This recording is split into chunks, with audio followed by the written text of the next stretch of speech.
Daniel, de quoi est-ce que tu veux parler après ce match ? Le premier point, ça va être la folie de ce match, parce que c'est ça qu'on retient, c'est ça qui nous a mis en joie tout au long de la soirée, parce qu'on a vu 1000 choses et c'est difficile de faire le tri. Le deuxième point, c'est la réaction des Lyonnais et leur générosité qui est assez impressionnante quand même, à 3-1, ce qu'ils arrivent à retourner. Quand tu les vois jouer, courir autant avec une telle générosité, tu te dis même que sur une finale de Coupe de France, sur un match, ils vont pouvoir le faire. Je ne sais pas pourquoi j'ai pensé à ça, mais j'ai pensé. Et le troisième point, c'est Brest. Je serais hyper frustré à la place des Brestois parce que si je suis Brestois, j'estime que j'ai mieux joué, que mon jeu est plus cohérent, que tout ce que je fais, c'est mieux. Mais je me suis fait renverser par la générosité des Lyonnais. Et j'ai un point 3 annexe, l'arbitrage absolument cataclysmique ce soir. Mais vraiment, c'est hallucinant un arbitrage pareil, avec un péno pas donné aux Brestois en début de match, un carton, même pas carton jaune sur la faute énorme de Cacré en première période. Enfin, c'est complètement fou ce qui s'est passé. Les Lyonnais sont pas malheureux avec ce tout nouvel arbitre. Je crois que c'est son premier match. Mais bon. On va pas. Là, tu parlais des finales de Coupe de France, mais là ils l'ont gagné. Parce qu'ils sont en train de. Ils célèbrent ça depuis 10 minutes. Mais les Lyonnais, après, un scénario fou. On l'a dit, avec la saison et la trouille qu'ils ont eu jusqu'en décembre, moi je comprends toute leur joie, qu'elle soit démesurée ou pas. Moi je trouve que c'est formidable ce qu'ils sont en train de faire. C'est vraiment génial. Mais ça n'empêche pas d'être lucide et de voir que je pense que Brest ne méritait pas de perdre ce match, quoi. Voilà. Donc il y a 2 points de la 7e place ce soir. Avec cette dynamique, quand tu vois à quelle vitesse ça avance devant eux, moi à leur place, je crois. Moi, je suis lyonnais, je crois que je vais gagner la Coupe de France. Je crois que je vais finir 6e. Je vois, mais ils peuvent tout croire parce que eux jouent, parce qu'eux sont généreux, parce qu'eux sont déterminés, parce que ce qu'ils arrivent à faire. Après, ce serait bien qu'ils agissent plutôt que de réagir à chaque fois. Ils sont 7e. Oui, ils sont parce que contre Nantes, ils ont fait la même chose. Réaction. Là, c'est encore plus dur parce que mener 3-1. Mais effectivement, si je suis brestois, je suis très très très frustré ce soir quand même. Je rappelle que Pierre Sage, après le week-end précédent, là, avait dit maintenant on vise l'Europe.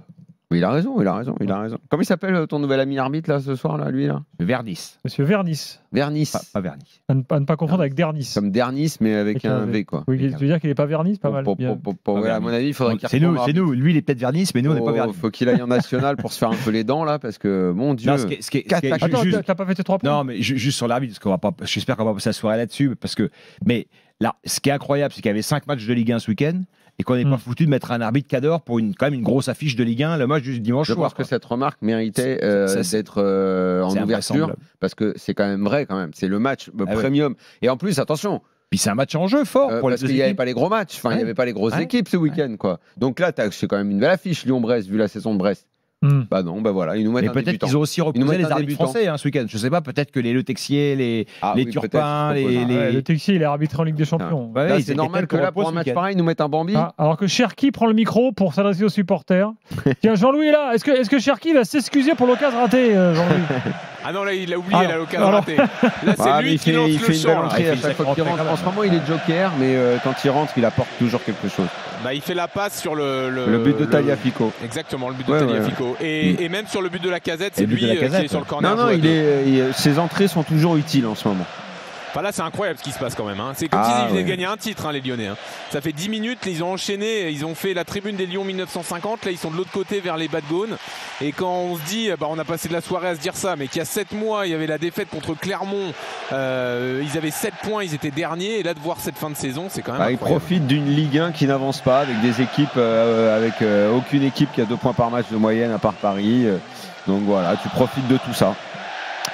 Merci Jean-Louis, à plus tard. Bonne soirée. Salut. Donc tes 3 points, Stéphane. Je ne vais pas être très original par rapport à Daniel. D'ailleurs, avant les 3 points, Gilbert Bribois, Daniel Riolo, les acteurs. C'est sûr. Il faut que nos auditeurs sachent que j'étais spectateur de la première de l'After sur scène vendredi soir, que j'ai vécu un immense. Que je pense que moi j'ai vécu un immense moment, mais tous ceux qui étaient dans la salle ont vécu Et en tant que critique théâtre, qu'est-ce que tu en as pensé ? Je vous ai trouvé bluffant. Vous avez été d'un naturel. On a l'impression que vous aviez fait ça toute votre vie. Vous avez été tout de suite, Gilbert. Quand tu es rentré sur scène, je ne vais pas te mentir. Je ne sais pas comment était Gilbert intérieurement, mais je ne vais pas te mentir. Je n'étais pas dans la plus grande des sérénités quand même. Eh ben, ça ne se sentait pas. Bravo. Non, on a passé c'était une belle soirée, pleine de surprises. C'est vrai que c'était sympa. Ça nous donne envie de refaire. D'ailleurs, de refaire en mieux. J'espère que vous allez faire une tournée. Vous allez aller à Brest à Alençon, évidemment. Bien sûr, maintenant c'est ça. Mais tu vois, les Lyonnais et Brestois se sont dit, tiens, vu que c'est la semaine des folies, nous aussi on va offrir un match de folie. Voilà. Et ils nous ont offert ça ce soir. Donc ça, c'était ton premier point. T'en as deux autres. Remonte le temps. Le deuxième point. Non, la folie du soir, évidemment, c'est peut-être le match qui nous a le plus régalé cette saison. On se demandait avec Jérôme Thomas, c'était pas le match de l'année. Le Brest-PSG match aller était un bon match aussi. Mais de toute façon, Brest, c'est toujours dans le coup. De toute façon, voilà, je défends depuis des semaines l'idée que le kiff hebdomadaire, on l'a en regardant Brest. On l'a évidemment là ce soir. J'espère qu'il leur manquera pas un point, parce que ce serait très cruel à la fin de saison qu'il leur manque un point après ce match-là, parce qu'ils méritaient. Franchement, ils peuvent pas rater la Ligue des Champions. Là, vraiment, maintenant, il faut qu'ils y aillent. Ils le méritent tellement. Ils ont des grands matchs. Ils vont jouer Monaco. Et ils ont, en tous les cas, ils ont pris 7 buts de match là quand même. On en reparlera tout à l'heure. Oui, c'est pas. C'est leur défaut. Parce que je sais pas si vous avez vu la semaine dernière. Tu peux le laisser finir ces 3 points. Pardon. Oui, donc j'en ai. C'est déjà fini. Non, je voulais aussi dire, pour parler de l'arbitre, donc ça c'est réglé. Et puis, alors, je voulais faire un truc sur Del Castillo. Évidemment, la fin du match, elle renverse tout ça. Parce qu'il a été éblouissant et il symbolise bien cette saison brestoise où il y a beaucoup de points positifs. Mais il y a un point, enfin, on parlera de Brest tout à l'heure, il y a un point quand même très négatif. Ça m'embête de le dire parce que c'est un joueur qu'on adore, mais Lesmelou, il doit rester sur le terrain. Il peut pas se comporter comme ça ce soir. Il s'est chauffé pendant une bonne partie. Ouais, il a passé un temps. Ils ont besoin d'un Brest a besoin d'un Lesmelou et Lesmelou a besoin d'être. C'est pas sa qualité première. C'est un joueur un peu chaud bouillant. Il prend beaucoup de cartons, mais il a besoin d'être. Ils ont besoin de lui, donc il faut absolument qu'il retrouve son calme. Je ne l'excuse pas. J'explique simplement, c'est tout. Parce qu'effectivement, vu son expérience, il doit être sur le terrain pour apporter un peu de maîtrise. Je crois qu'ils ont eu beaucoup de mal à digérer la première période. Ouais. Le péno pas donné et la faute de Cacré pas du tout sanctionnée. Alors que c'est en plus lui qui prend le carton jaune pour contestation, mais il n'a pas à contester. Encore une fois, je ne l'excuse pas du tout de ça. Et je crois qu'il a eu du mal à digérer. Non, mais c'est invraisemblable qu'il n'y ait pas un carton là-dessus. Ouais, mais bon, ça c'est. Après, le débat, on va reparler peut-être du VAR, mais là, si les arbitres rappellent pas l'arbitre principal. Surtout qu'ils appellent à la fin pour le contact et le péno. Donc maintenant, si on revient à sur Lyon et au match, tu veux commencer par oui, c'est Lyon qui gagne, donc démarrons par Lyon quand même. Après, on a largement le temps. Je voudrais dire un truc général sur le match, Gilbert, parce que moi qui kiffe tellement la Première Ligue, on a vu un match de Première Ligue. C'est-à-dire qu'on est prêt à pardonner plein de choses aux acteurs dans ces matchs-là. On est prêt à pardonner les imperfections tactiques, peut-être les mauvais choix de coach qu'il y en a eu ce soir de part et d'autre. On est prêt à pardonner beaucoup d'erreurs, des comportements, etc. Parce que on est emporté par la volonté des deux équipes de gagner ce match et par le spectacle qu'elles proposent. Et ça nous rappelle pourquoi on aime le foot. On aime le foot pour ça, parce qu'on veut kiffer des moments de spectacle. On n'est pas obligé de compter. Est-ce que tout a été fait? Est-ce qu'ils ont fait 87% de ce qu'ils devaient faire ce soir ou 83%? Non, on adore ça. Voilà, quand on aime le foot, on adore quand des les soirées matchs sont gagnés par la folie, quoi. Alors, comme tu fais référence à la folie du match, j'étais très surpris de la stat. Je ne sais pas s'ils comptent pareil sur Amazon. Les kilomètres parcourus. 104, 103 sur ce match-là. Là, j'avoue que on a eu l'impression que ça allait toujours d'un but à l'autre, que les acteurs étaient toujours en jeu. 114, quoi. Ouais. Là, je ne sais pas comment ils calculent. Est-ce que dans tous les pays, on calcule de la même façon? Est-ce que la Ligue des Champions calcule de la même façon? Il y a une chose que je peux te dire, Daniel, c'est qu'il n'y a pas eu de baisse de rythme dans cette rencontre. Entre par exemple, Opta et puis la façon dont l'UEFA calcule, c'est jamais les mêmes chiffres. Par exemple, sur les matchs de Ligue des Champions. Donc, est-ce que là aussi c'est le cas? Mais là, je ne sais pas qui est le prestataire là, c'est pas un match à 104, 103, quoi. Bon, bref, peu importe. C'est pas très, moi, j'ai pas eu l'impression d'avoir. C'est un match à 22 tirs à 16. 22 tirs à 16, c'est ça. Et 15 tirs cadrés. 15 tirs cadrés en Ligue 1, c'est pas souvent. Donc moi, j'ai vu un match plein de rythme. Et puisque tu voulais qu'on commence par les Lyonnais, donc ça fait 2 fois qu'ils font leur histoire de se réveiller. Ça correspond d'ailleurs avec les moments où Matic a envie de jouer. On a l'impression que Matic peut jouer une demi-heure. Il a envie de se battre. Non, c'est pas vraiment qu'il a envie, c'est que je pense qu'il peut avec son physique. Honnêtement, la première période, il est dépassé de tous les côtés parce que Brest se balade. Et à partir du moment où c'est vrai, au milieu de terrain, il commence on va dire un peu à remettre de l'ordre. Et il avait fait ça aussi à Nantes. Ouais. Effectivement, le jeu est plus intéressant côté lyonnais. Visiblement, Lyon, même en n'étant pas bon sur 90 minutes, en faisant une première période contre Nantes où Nantes est au-dessus, là je parle même pas de la supériorité brestoise parce que c'était encore au-dessus. J'ai adoré le but qui démarre avec l'action de Satriano qui lance Mounier. Ça se termine avec le but de Del Castillo et la remise, mais tellement intelligente de Doumbia. Elle est géniale. Tellement, n'importe quel joueur pas intelligent tente la frappe. Là, c'est là qu'on voit qu'un joueur est intelligent quand il fait cette passe-là. Et ce Doumbia, de toute façon, les Brestois, c'est tous des révélations cette année.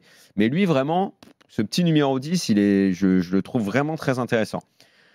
Donc les Lyonnais, qu'ils soient capables de non seulement réagir, mais en plus de gagner le match, je trouve que c'est assez impressionnant. Mais dans le jeu, c'est bizarre de n'être bon qu'une demi-heure et de proposer un ensemble très brouillon pendant leur même début de quand rencontre. Ils n'étaient pas bien, Daniel. Parce que Valenciennes, ils sont pas bons non plus en Coupe de France. Non. Et les Valenciennois, ils ont des à-coups, les Lyonnais. Et ils ont des à-coups qui font très, très mal. Ils mettent des espèces de marées. Ils mettent des espèces de marées parce qu'on peut pas dire que le jeu soit très léché ou qu'il y ait une tactique à décortiquer. C'est une sorte de rouleau compresseur qui se met en route. Valenciennes, franchement, la première période, ils sont pareils, pas bons. Valenciennes, je pense, se fait un peu fourrer. Ils sont bien meilleurs ce soir quand même quand ils étaient moins bons ce soir, ils étaient meilleurs. Mais il y a plein de matchs sur ces dernières semaines où ça se termine bien pour eux, où tu te dis, waouh, ça tourne comme il faut quand même, parce que vous pouviez prendre. Mais c'est quand même la meilleure équipe de Ligue 1 sur la deuxième partie de saison. Ça doit quand même être extrêmement rare d'avoir une équipe qui termine 16e ou 15e à l'issue des matchs allés et qui est la meilleure sur la deuxième partie de saison. C'est quand même un truc improbable. Alors, courte pause. Tous s'autoriser d'ici la fin de saison maintenant. Courte pause et ensuite Ludovic au 32-16. On va continuer de parler de l'OL et de sa dynamique. Là, l'OL 7e donc ce soir. Je rappelle que si le PSG gagne la finale de la Coupe, la 7e place sera européenne. Bon, paradoxalement, donc ça va être arrangé quoi qu'il en soit. Dans les deux cas, c'est bien. S'ils sont encore à cette place-là, ça les consolera de la défaite en finale, si défaite il y a, parce que je le répète, avec cet état d'esprit-là, pas exclu que sur un match il fasse quelque chose. Et puis Brest au programme également, avant de partir en Angleterre, en Allemagne. Le défendre et pas défendre avec en défense centrale Mata, O'Brien, parce qu'on a quand même au poste de défenseur central cette saison en Ligue 1, on a quand même quelques numéros. Allez, on continue le débat. Un petit chapeau à faire là. Il est 23h09, Stéphane Guy est là, Daniel Riolo est là. Juste un petit mot sur Jean-Michel Aulas avant qu'on accueille Ludovic, parce qu'on l'a vu en bas là, près à la sortie des vestiaires. Il avait fait un petit retour au premier plan là ce soir. Il était ému, il avait les larmes aux yeux après le match. Il y a plus d'hommes que pas grand monde connaît, et il y a lui que tout le monde connaît. Et écoute, en tout cas, il a même parlé à Amazon. Il manquait John. Il n'était pas là, John. Non, John n'était pas là. Il est en train de régler les problèmes de corruption au Brésil. Ouais. Ou alors un stage de trottinette, de skate. En tout cas, de l'ordre a été remis dans ce club, ça c'est sûr. Ça c'est certain. Président, directeur sportif. On a vu David Friot sur la pelouse à la fin de la rencontre. Et il fait partie des hommes qui ont remis de l'ordre dans ce club petit à petit. Je dirais même petit à petit, même plus vite que prévu, étant donné le début de saison catastrophique de l'OL quand même. Tout le monde s'est remis dans le bon sens et s'est remis à travailler. Cet hiver impressionnant. Absolument. Voilà. Et là, si vous regardez, là, il y a une série impressionnante de 4, 6, 8, 10, 12, 4. Sur les 14 derniers matchs, il y a une seule défaite à Lyon. Voilà. Ludovic, au 32-16, bonsoir. Ouais, salut les gars. Salut. T'as vécu une grande soirée ? C'était extraordinaire, mais là je pourrais tenir 2 heures avec vous ce soir, tellement qu'il y aurait de trucs à dire. Y a Daniel l'a dit, il y a la stabilité à l'OL qui est revenue avec toute la mise en place après tout le marasme qu'il y a eu. La dernière fois que je vous ai appelé, c'était en octobre, et jusqu'à la défaite de Rennes au match retour, j'étais convaincu qu'on allait aller en Ligue 2, honnêtement. Et puis là, ce soir. C'est incroyable, on est 7e. Alors, je vais tempérer parce que je pense que j'ai plein de supporters lyonnais et peut-être d'ailleurs le coach, il va peut-être encore aller voir plus haut parce qu'on revient à 2 points de Lens. Mais on a encore une fin de saison. Et quand tu vois la vitesse à laquelle avance Lens, où tu as un entraîneur qui ne sait plus quoi dire et qui dit qu'il n'a pas d'explication rationnelle au niveau de son équipe. À Rennes, de la même façon, on n'a pas d'explication rationnelle aux 3 défaites de suite. Tu as des clubs qui sont en plein marasme. Donc peut-être qu'après avoir mangé votre pain noir, la fin de saison, elle est pour vous. Hein. Nice qui avance pas non plus. Et t'as oublié Marseille qui n'est pas non plus très bien. Mais, Marseille et Rennes sont derrière vous, les gars, maintenant. Marseille, maintenant, vous les avez mis derrière. Hein. Bah oui, mais bon, voilà. Et c'est tout ce que je veux pas. Je veux pas qu'on s'emballe.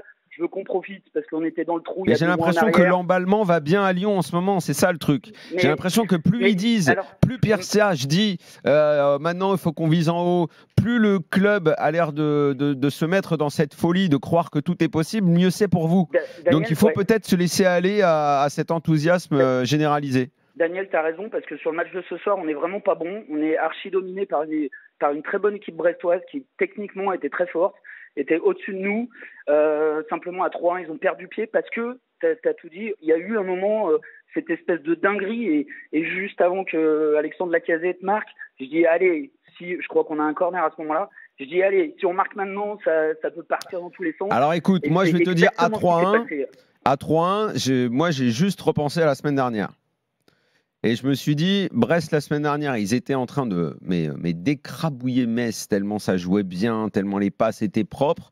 Et bon, alors peut-être parce que c'était le match de la semaine dernière et il était frais dans ma tête, mais parce qu'il y avait un écart de 2 buts et le sentiment qu'ils étaient larges au-dessus, je me suis dit, est-ce que cette équipe va venir gagner à Lyon 3-1, alors que Lyon est plutôt dans une bonne dynamique, en se baladant comme sur le 3e but, parce que le mouvement collectif du 3e but, il est magnifique. Donc j'étais en train de me dire, mais Brest est réellement capable de faire ça, parce que là, c'est très très fort. J'étais en train de penser, tu sais, quand tu regardes un match, alors toi, tu es supporter, donc ta tête, elle boue un peu plus, mais quand tu n'es pas supporter comme nous, on pense à plein de trucs. J'étais en train de me dire, donc cette équipe, elle va aller en Ligue des Champions, mais est-ce que ça ressemble pas à un truc comme l'Atalanta? Est-ce que ça ressemble pas à... Tu sais, là, tu te dis, mais franchement, ça joue bien, quoi. Ils sont en train de faire quelque chose de fou cette année. Et je me suis dit, le seul truc, c'est comment ils gèrent quand ils ont une avance aussi importante. Ce qu'ils ont fait contre Metz m'a pas plu du tout, mais ils avaient un peu plus d'avance, ils ont tenu. Et là, j'ai dû leur porter la poisse en pensant ça, mais ils se sont fait reprendre et pire, ils ont perdu. Oui, puis tu as quand même un coach en face qui peut faire rentrer Cherki, Ouama, je sais pas qui d'autre. Mais les mecs que fait rentrer Brest, c'est des gars qui jouent régulièrement, que Roy fait tourner, tu vois. Il y a un petit jeune qui avait jamais joué quand même, qui l'a fait rentrer. Ouais, mais après, l'Esmelou, il sort parce qu'il est dans une baston, il n'a pas à y être, tu vois. Mais tu mènes 3-1, il reste quoi, 20 minutes? Alors, je ne dis pas que c'est fait, 20 minutes, 3-1, c'est pas fait. Mais quand tu as la supériorité technique qu'ils affichent à ce moment-là, tu dois peut-être avoir un peu plus de maîtrise. Alors, je ne sais pas si ça vient avec l'expérience, la maîtrise, je sais pas. Peut-être enflammé, comme la semaine dernière. Ludovic, à toi, vas-y. Alors, Stéphane, c'est vrai que... l'action où l'Esmelou prend le rouge, franchement, c'est inadmissible. Ce que le Lyonnais fait et tout, moi, je veux bien qu'il ne doit pas s'énerver. Mais enfin, bon, quoi.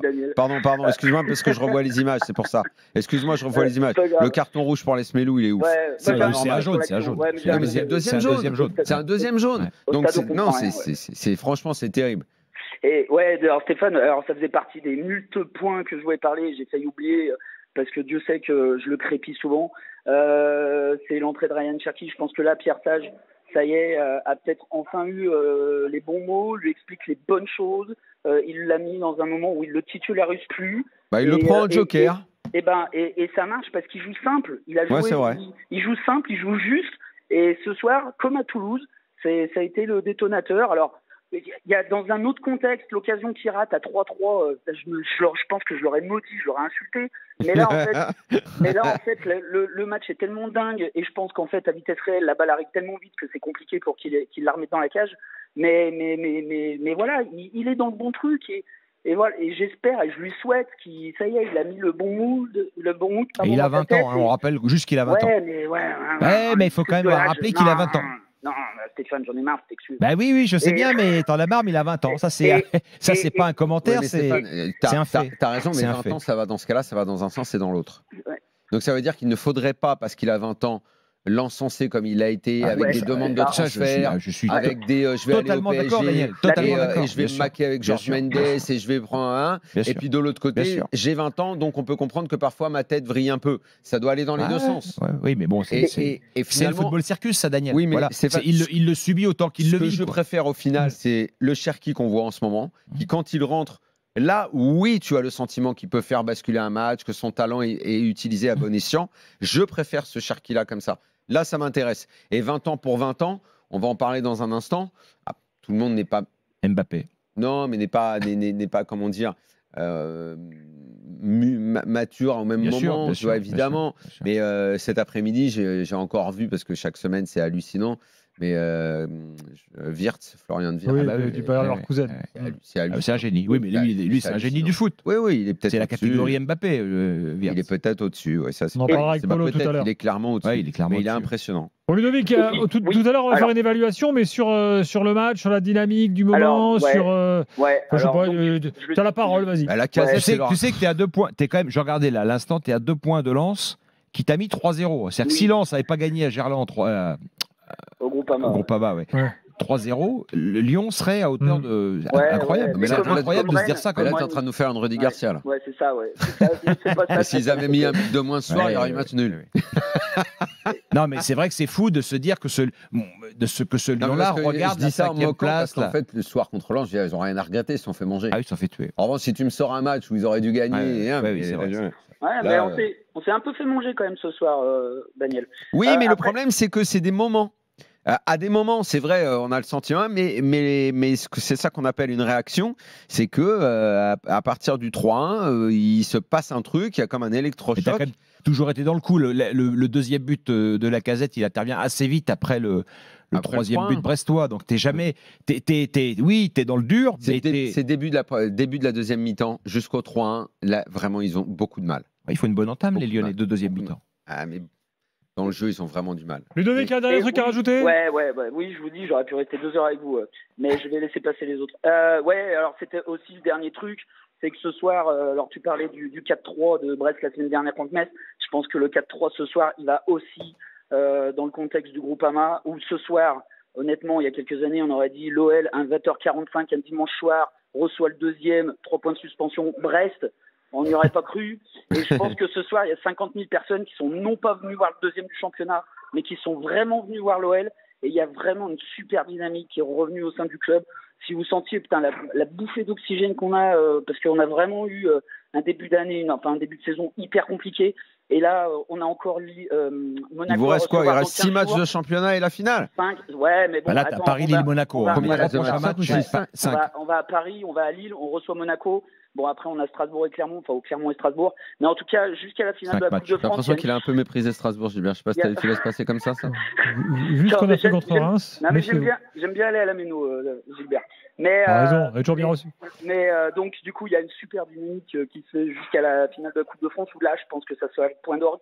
Et honnêtement, je ne sais pas à quelle place on va terminer en championnat, mais je souhaite de tout cœur de gagner cette Coupe de France. Et je pense que, voilà, on va faire table rase. Et j'espère que la stabilité que John Textor et son équipe a mis à l'intersaison, enfin à Noël, exactement, et va lancer une autre dynamique pour la saison prochaine et qu'on redevienne ce qu'on était il y a encore pas si longtemps que ça. Tiens, écoutez, merci Ludovic. Écoutez Saïd Benrahma en direct dans la zone d'interview. On a su relever la tête, je trouve, parce que c'est pas normal qu'on prenne les 3 buts coup sur coup, mais c'est comme ça, des fois, c'est le football, ça va vite. Mais le plus important, c'est qu'on a réussi à relever la tête et pas baisser les bras et regarder vers l'avant. Et c'est le plus important. On a su répondre direct après le 3-1 et on a poussé. Et à la fin, il y a les 3 points et on a eu ce qu'on voulait. C'est quoi l'âge du rôle du groupe actuellement ? Oui, en fait, c'est tout le monde. Le football, vous connaissez, mais là, tout le monde est concerné. C'est super important pour le groupe parce que même les entrants, la plupart du temps, ils sont décisifs à chaque match ces derniers temps. Donc, il y a le 11 et il y a les entrants qui font un taf incroyable. Donc, on est super content et ce qui est important, c'est que le staff il arrive à concerner tout le monde, à rester dans le coup et ça, c'est important. Il reste des matchs, il faut les prendre. Match après match, pas se mettre de pression. Déjà, on revient de loin, mais se préparer petit à petit est bien. Pas sous la dépression. Tu n'as pas connu la première partie ? Bon, on va s'arrêter là-dessus pour Benrahma. Il n'est pas sous la pression, il est sous la dépression. Je regardais le classement. Brest Merci pour ce top 50 en direct. Ah oui, Brest sera européen, ça c'est certain. Maintenant, reste à savoir quelle Coupe d'Europe.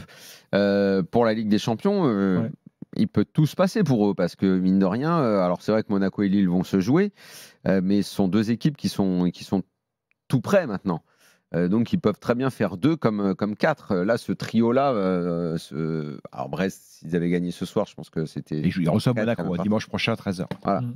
Mais là, Brest entame les matchs où leur vérité de 20 saisons va se dévoiler en fait. Après, je pense que la 5e place, c'est bon. Il y a 9 points d'avance sur Nice. Oui, puis après, il y a quand même. L'UEFA, ils y sont au minimum. Quand tu prends 7 buts en 2 matchs, tu as des vraies questions à te poser. Mais le contenu, encore une fois, ce soir est bon. Donc, ils ont mis 3 buts en 8 minutes. mais ils n'ont mené 2 minutes. Eric Roy, il n'a rien à changer. Il faut juste évacuer la terrible frustration de ce soir et cet arbitrage cataclysmique. Mais après, pour le reste, qui continue à jouer comme ça, il n'y a pas de raison qu'ils ne prennent pas les points pour être européens. Dans un instant, on conclut sur l'OL, on passera à Brest ensuite, et puis on ira en Angleterre, on ira en Allemagne d'ici la fin de l'after pour les résultats du jour. Notamment parler de Bayer Leverkusen, champion, ça y est, la malédiction Leverkusen est terminée, ils ont réussi à gagner un truc. Polo nous racontera ça tout à l'heure. Et de quelle façon? Et en fait, maintenant, ils vont tout gagner cette année. Peut-être. Ça arrangerait les Français. S'ils gagnent l'Europa League, ça donnerait la 4e place automatique pour la France. Ah, très bien. Ligue des Champions en Ligue des Champions. Automatique. Pas de barrage. S'ils gagnent l'Europa League. On est sûr de ça. Si le Bayer Leverkusen, j'ai encore vérifié cet après-midi. Non mais alors, c'est énorme. Le fait que tu aies vérifié, justement, ça peut m'inquiéter. Est-ce que tu as demandé à quelqu'un? Non, je vérifie moi-même avec mes petits doigts. Tout seul. Tout seul. Tu as fait un truc UEFA tout seul. Du coup, tu as un doute?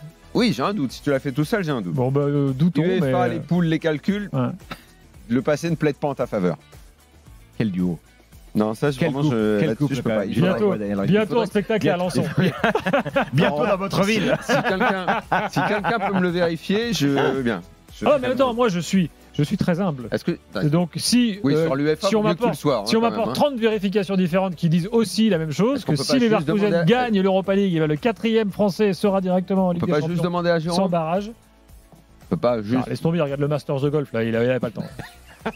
Là, il est sur Scotty Scheffler et Morikawa. Là. Mais il vérifie quand même, dit-il. Ouais. Bon, allez, à tout de suite dans l'after. Il est 23h24. Daniel Riolo, Stéphane Guy sont là. Toujours Lyon au programme. Loïc est avec nous au 32-16, supporter de l'OL. Salut Loïc. Ouais, bonsoir à tous. Je sors du stade là. Excusez-moi, j'ai plus trop de voix parce que j'ai tellement crié sur cet arbitre incompétent déjà. C'était complètement incroyable.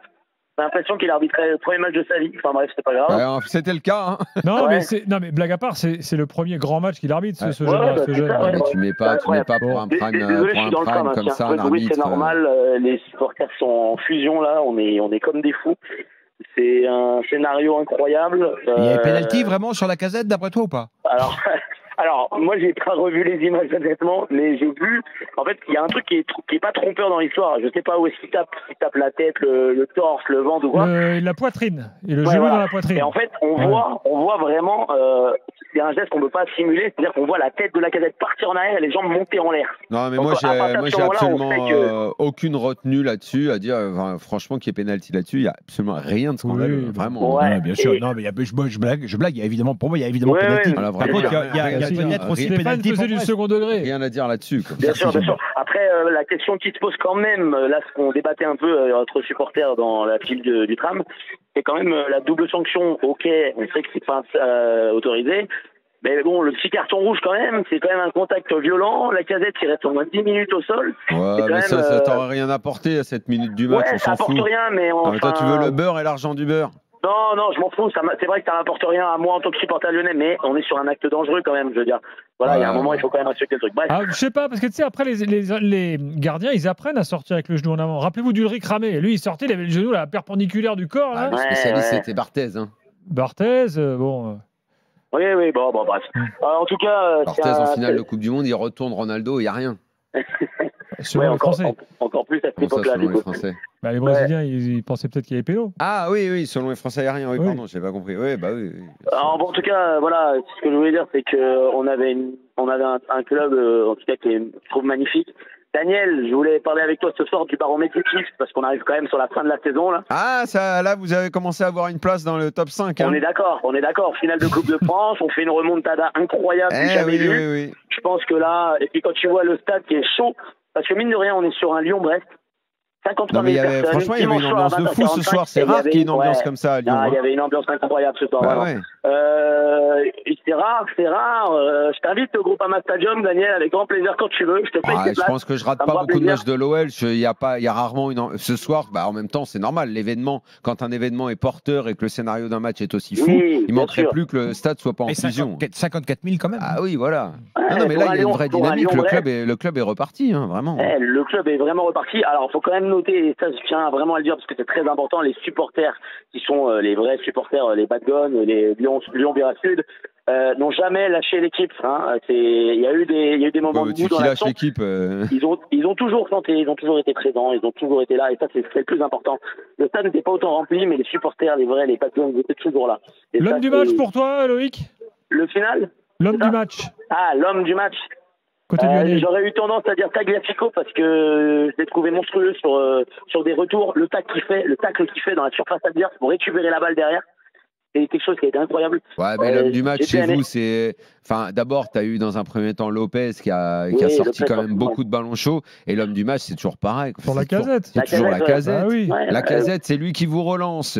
C'est lui qui, obtient même de cette façon le péno pour la victoire. Tiens, la Casette, il est au-delà du taulier à l'OL. Daniel, c'était pour changer un petit peu. C'est le guide, c'est le totem. Tu sais bien que la Casette, on l'aime, nous, c'est notre général. Non, mais je sais bien que tu l'aimes. Mais Lopez, il y a aussi, c'est vrai qu'il y a le fameux la frappe qui détourne sur la barre. Là, il en a sorti quelques-unes. Lopez, il a fait des gros trucs ce soir. Il va nous faire je pense que ça va nous faire de la peine de le voir partir quand même à la fin de la saison. Lopez, il compense un peu la faiblesse de sa défense centrale, dont parlait Stéphane tout à l'heure. Oui, à la fin de la saison, tu penses qu'il va partir? Nous, dans les groupes de supporters, il y a déjà des avis qui ont été lancés comme quoi il y aurait un hommage qui lui serait rendu lors de la dernière journée. Mais parce que ce fameux numéro 2 qui paraît-il est super fort, là, le Brésilien Pascal Play. Je sais pas s'il est super fort parce qu'il a juste arrêté un penalty. Non, tu parlais de Lopez ou de la Casette pour la fin de saison? Lopez. Ah, pardon. Ok. C'est pour ça. Donc, parce que la Casette aussi, on avait parlé d'un départ vers une destination à Oseille. Ouais, mais je sais pas. Moi, je le verrais bien en Angleterre, franchement. Je pense qu'il peut faire une petite Angleterre. Lopez en Angleterre, non. Angleterre, si tu fais pas 2 mètres, c'est pas. Vous parliez encore de Lopez, là? Oui. J'étais reparti sur la Casette. Daniel, tu fais une fixette. Non, la Casette, franchement, le kiff. Tu quitterais le kiff, Daniel? Non, dis-moi. Moi, je trouve que ce serait une dernière saison de la Casette à l'OL avec un duo Benzema. Voilà, c'est ça le vrai kiff. Benzema. Moi, je suis pas d'accord avec toi, quoi. Qu'est-ce que tu as comme garantie qu'il est encore au niveau et tout? Pourquoi vous voulez pas regarder devant? Ah, mais oui, je suis d'accord avec toi. Bien sûr qu'il faut qu'on regarde devant. T'imagines, en fait, il y a rien de pire qu'un comment on appelle ça, un retour de flamme qui tourne pas bien. C'est horrible, quoi. Je suis d'accord. T'imagines le gâchis que ce serait? Benzema revient et puis il est plus vraiment au niveau, il a plus la flamme parce qu'il a fait tellement de trucs dans sa carrière. Et t'imagines, t'es obligé de dire faut qu'il aille sur le banc, Karim, parce qu'il est pas assez bon. Mais c'est une déchirure de penser ça. Mais ce serait pas une déchirure d'une fin de carrière? La liaison est plus très bonne avec Loïc. On a perdu Loïc dans le tramway. Le tram, englouti par le tram. Désolé, Benzema. Oublions Benzema pour l'instant. Continuons l'évaluation lyonnaise avant de passer à. Tu vois, on s'est régalé, on a trouvé ça génial et passe réussie de chaque côté, un peu plus de 300 seulement. On est à des années-lumière des critères d'un grand match de foot. Oui, mais l'erreur technique, si elle est compensée par la générosité, c'est ce que je te disais tout à l'heure. Par la folie, tu passes un bon moment. J'aimerais qu'on évalue le match de Matic. Je lui ai dit. Taulier, vous dites? Non. Une sorte d'interrupteur, oui. Taulier, je sais pas. Taulier par intermittence, alors? Sur 90 minutes, il y a eu 30 minutes. Mais quand il y joue, les 30 minutes, il remet tout en ordre. C'est vrai, mais je trouve qu'il est très symbolique de ce qu'est Lyon, c'est-à-dire que c'est une équipe qui n'est pas capable d'être constante, d'imprimer un rythme constant. Et parce que justement, elle a expliquer comment Lyon joue. Des joueurs comme Mathis. Ils essayent d'aller vite en transition et après ils ont du caractère, ça c'est clair. Ils ont une vraie générosité et puis ils arrivent à faire le pressing individuel par phase, mais ils peuvent pas le faire. Au moment où il y a le 3-1, tu les regardes les Lyonnais, tu trouves que c'est une équipe. Ils sont faits. À ce moment-là. Quand il y a l'action du but, là, ils prennent un but en contre-attaque et un coup franc. Daniel, ils ne sont pas non plus dépassés dans le jeu à ce moment-là. Non, mais en qualité, ils prennent en qualité globale à 3-1, tu te dis oulala, qu'est-ce qu'ils sont en train de prendre. Alors, tout à l'heure, on parlait de Cherki. Enfin, une nouvelle fois, Cherki n'est jamais titulaire. Ça, c'est quand même un message. Je veux dire, bien sûr. Ce gars-là, à chaque fois, il dit il rentre, il se passe un truc. Mais t'es jamais titulaire, quoi. Donc, il y a une raison pour laquelle il est. D'accord, mais s'il le jamais rentre titulaire. Et quand il rentre, il est bon. Là, non seulement il n'est pas titulaire, mais il lui préfère un jeune Belge de 18 ans. Et si on faisait les choses dans l'ordre pour une fois? À savoir, gagne ta place à l'entraînement, c'est pas parce que tout le monde dit que tu es un génie depuis que tu as 16 ans. Je voulais en venir là. Il ne gagne pas sa place à l'entraînement. Si on fait les choses comme il faut, et si Pierre Sage a envie de prendre son temps avec lui, et a envie de dire, écoute, si toi t'es réellement. Parce que la plupart du temps, pourquoi on les fait jouer en France, les jeunes? Parce que non seulement eux sont impatients, mais le club est également impatient de dire mettez-les sur le terrain parce que si jamais ils prennent de la valeur, on va les vendre cher. Ils ont un critère, Daniel, ces jeunes joueurs que n'ont pas, qui est rare dans toutes ces équipes, c'est le talent. L'équipe de Brest, il lui manque ça. Malik Fofana, il a 20 ans aussi. Plus de talent. Signal. Pardon ? Malik Fofana, il a 20 ans aussi. Bah, il a 18 ans même. Non mais donc je te redis que si on se précipite il aura 21 là dans. C'est pour le business. Non, il a eu 21 même. Je te signale que l'année dernière, il a 19 ans, il a 18 ans, Daniel. Gilbert. Non, mais on est en 2024. Eh ben oui. Donc il a 19 en fait. Il va avoir 19 ans. Il a eu 19 le 31 mars. Ah, il a eu 19 le 31 mars, d'accord. Bon, voilà. L'année dernière, ça allait pas bien. Il a bien 19 ans. Il est plus jeune que Cherki. Mais il a été bien tendre, tu vois. Même si tu vois, c'est pareil, tu vois des belles choses, mais tu te dis, il est tendre encore, quoi. Quand l'hiver dernier, on disait Cherki, PSG ou Cherki, machin, en même temps que Barcola, il sera peut-être dans une vente. Tout ça. C'était mets-le sur le terrain parce que sa valeur va monter. Donc, c'est aussi pour le business qu'on fait démarrer les joueurs et qu'on fait tout à l'envers. Donc, si la Pierre Sage, lui, décide de prendre son temps et de dire, écoute, c'est comme ça, c'est pas autrement. Si jamais, en juin, tes agents et tous les gens qui t'entourent disent que tu vaux 40 millions et qu'il y a un club qui vient qui les met, écoute, voilà, on verra bien à ce moment-là, on discutera. N'empêche que pour le bien de l'équipe, Sage est en train de faire les bons choix. Avant de parler de Brest, j'aimerais également... Je pense même que Cherki est en train de se marrer maintenant. Et je pense qu'il est en train de s'épanouir. Pour Pierre Sage, quand même, parce que moi, je trouve, on peut dire que du bien de lui et puis ce qu'il fait formidable, mais je trouve que sa compo ce soir, elle est quand même elle est prête à débat. Si on n'a pas cette victoire avec un match de folie, on s'interroge quand même sur ses choix, notamment le choix de Fofana, mais pas le choix de Mata. Enfin, Mata, même s'il n'a pas été mauvais, Mata, mais la charnière Mata-O'Brien. Ils n'ont pas beaucoup mieux. Hein. À partir du moment où Chalet Tachar n'est pas là et tout. Non, mais en revanche, moi, je le trouve très gentil. Lovren était sur le banc ce soir, par exemple. Il a une belle allure. Mais Benrahma, je comprends pas. Moi, je trouve pas que ce soit un très bon joueur, quoi. Je trouve à chaque fois décevant. Il a des éclairs de temps en temps. Il a une belle technique, c'est un joueur propre, que je le trouve même assez élégant. Non, mais pour l'instant, il n'y a pas assez d'efficacité dans son jeu. Il est beau garçon, tout ce que vous voulez, machin, mais je trouve mais ça ne produit pas grand-chose à l'arrivée ce soir. Bah voilà, mais en fait, depuis qu'il est arrivé, je vois pas trop ce qu'il a. Brest dans quelques instants, les gars. West Ham où il était décisif, c'est un joueur décisif qui marquait, qui faisait des passes. Là, pour l'instant, il est arrivé à Lyon, je vois pas beaucoup. Brest au programme dans quelques instants. Tu vas parler, je pense qu'on devrait pas trop le rater, ça. Ah bah tiens, il arrive. Voilà, on va écouter ses premières réponses. Eric Roy, en direct, conférence de presse. Ouais, c'est une soirée difficile. Après, on a vécu d'autres cette année déjà. On a quelquefois été aussi malmenés par des décisions défavorables. Mais après, malheureusement, c'est le foot d'aujourd'hui, quoi. C'est le foot d'aujourd'hui où le quatrième arbitre sur la tête de Mounier te dit non, il n'y a pas de main, on a checké, il n'y a pas de main. Après, quand nous on la revoit, on dit mais tiens, mais ils nous prennent pour des imbéciles ou c'est un problème de son. Alors après, on considère que c'est pas une main parce qu'il est trop près ou très près ou je sais pas. Mais la réalité, c'est que s'il n'y a pas une main qui traîne, qui est complètement décollée, c'est une occasion de but réelle. Il va falloir que Anthony Lopez il fasse l'arrêt derrière. Donc ça, et puis après, alors le carton rouge Pierre Lesmelou, je préfère même pas en parler parce que le deuxième carton jaune en fait. Hein, je sais pas pourquoi lui prend un carton jaune. Il est juste agressé par Tagliafico, mais c'est lui qui prend aussi un carton jaune. Donc bon, je sais pas. Je croyais que les arbitres étaient là pour protéger les joueurs, mais a priori, non seulement il subit la faute, mais après en plus il est sanctionné. Donc je sais pas. C'est quand même on vit quand même des moments dans le foot qui sont assez extraordinaires. Et en plus, c'est qu'il y a des gens en plus derrière l'arbitre qui peuvent effectivement réparer ce genre d'erreur. Mais je sais pas ce qu'ils font en fait, parce que moi je suis complètement conscient que le métier d'arbitre c'est un métier très difficile et que c'est impossible de tout voir. C'est impossible. Mais maintenant, puisqu'on a la technologie qui permet justement de réguler ce genre de choses, je ne comprends pas quand le quatrième arbitre me dit on a checké et il n'y a pas main sur la tête de Mounier. Je ne comprends pas comment il peut me dire ça alors que nous, quand on a appris, c'est ouf. C'est tellement flagrant qu'on se demande tiens, bon, on est pris pour des imbéciles en fait, c'est tout. Mais bon, c'est pas grave. Après, moi, je retiens pas que ça. Je retiens qu'on a fait un très bon match, qu'à 3-1, on doit être capable de fermer le match aussi, qu'il faut nous en prendre qu'à nous-mêmes, qu'il fallait être capable de garder plus de lucidité, plus de maîtrise aussi. Donc voilà, mais en même temps, venir au Groupama Stadium, marquer 3 buts, tirer 2 fois sur les barres, et perdre le match, c'est sûr que c'est une sacrée soirée, quoi. Voilà pour Eric Roy. Dans un instant, on revient, on va parler de Brest. Tout est juste dans ce qu'il dit. Et je vous signale, on a un super cadeau, les gars. Vous savez que mercredi prochain, c'est J-100 des Jeux Olympiques. Dans 100 jours, mercredi prochain, on sera à 100 jours des Jeux Olympiques, vous avez compris. Et bien, RMC vous offre des places, 100 places pour les Jeux Olympiques.